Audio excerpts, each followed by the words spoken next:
దేశానికి సంబంధించిన సైనిక రహస్యాలను శత్రు దేశాలకు అమ్ముకోవాలని చూస్తున్నాను. ఇలాంటి దేశద్రోహిని నిన్నే చూస్తున్నాను. వచ్చావా చైతన్య?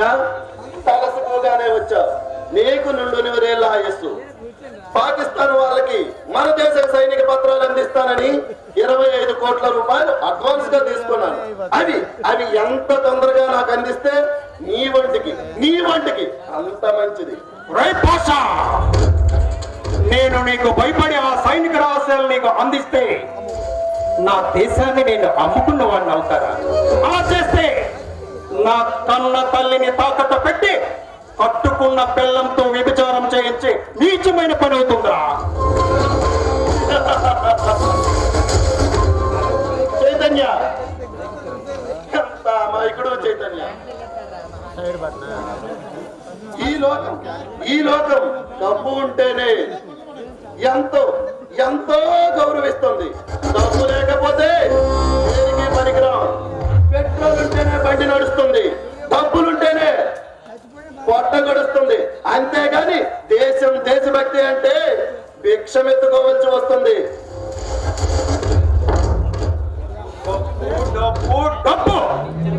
నువ్వు చచ్చిన తర్వాత నిన్ను నోట్ల కట్లతో కాల్చరా? పిచ్చి కట్లతో కాలుస్తారు. మహా అయితే గంధపు చెట్లతో కాలుస్తారు. అంత మాత్రానికే డబ్బు మీద వ్యామోహంతో ఎందుకురా ఇంత నీచమైన దారుణాలు చేస్తున్నారు? పిచ్చివాడ, మానవుడు పుట్టిన దగ్గర నుండి సచ్చేదాకా డబ్బు అనే వాహనం మీద ప్రయాణం చేయాలరా. డబ్బులుంటేనే పూట గడుస్తుంది. అంతేగాని నీలాగా దేశభక్తి అంటే కడుపు నిండదు కదా, భిక్షమెత్తుకోవాల్సి వస్తుంది. దేశాన్ని నేను కాపాడుతాను. ఆనాడు శాంతి స్థాపన కోసం గౌతమి బుద్ధుడు భిక్షమెత్తుకున్నాడు. స్వామి వివేకానందుడు భిక్షాటన చేసి ఈ దేశ గౌరవాన్ని ప్రపంచానికి చాటాడు. డబ్బు లేనిదే ప్రపంచం నడవదని నీలాంటి వాళ్ళ కళ్ళు తెరిపించాడు. నువ్వు చెప్పే గౌతమ బుద్ధుడు వివేకానందులు ఇప్పుడు ఎక్కడున్నారయ్యా? దొంగ సాములు పుట్టి దేశాన్ని దోచుకు తింటున్నారు. ప్రజల మూఢనమ్మకాలతో మభ్య పెట్టి అధికారాన్ని లాక్కుంటున్నారయ్యా. ప్రజల మూఢనమ్మకాలను తొలగించడానికి ఆనాడు కందుకూరి గురజాడ వచ్చారు.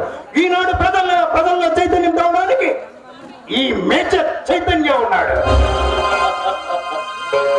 చెప్పాడని, గురజాడ వెలుగెత్తి చాటాడని, మేజర్ చైతన్యాలు ఉన్నారని, గాంధీజీ దేశానికి స్వాతంత్రం తెచ్చాడని ఈ ప్రజలు మారితే ఈ దేశానికి, ఈ రాష్ట్రానికి ఈ గతి ఎందుకు పడుతుందయ్యా? పొరపడుతున్నావు.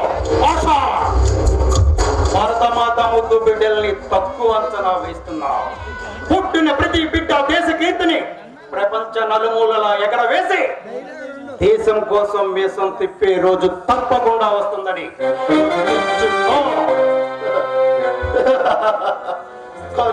యువతరం ఏం చేస్తుంది? నీ యువతరం ఆ ప్రపంచ దేశాల్లో అన్ని దేశాల కంటే మన దేశంలోనే యువత ఎక్కువగా ఉంది. ఏం చేస్తున్నారని యువత తప్పదాగి రోడ్ల మీద పడుతున్నారు. పిల్లల పుస్తీలు తాకట్లు పెట్టి పేకాటలు జూదాలు ఆడుతున్నారు.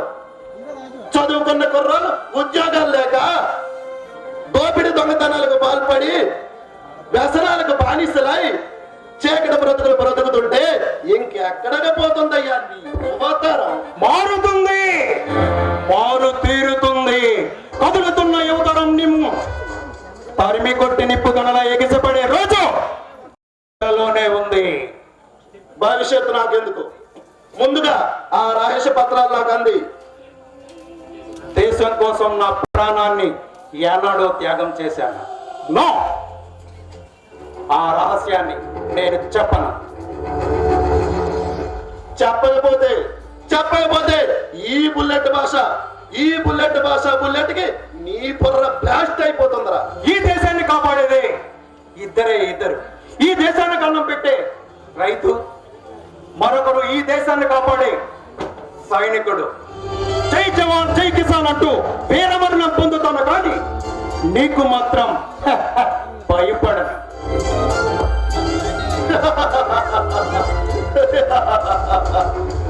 మిస్టర్ చైతన్య,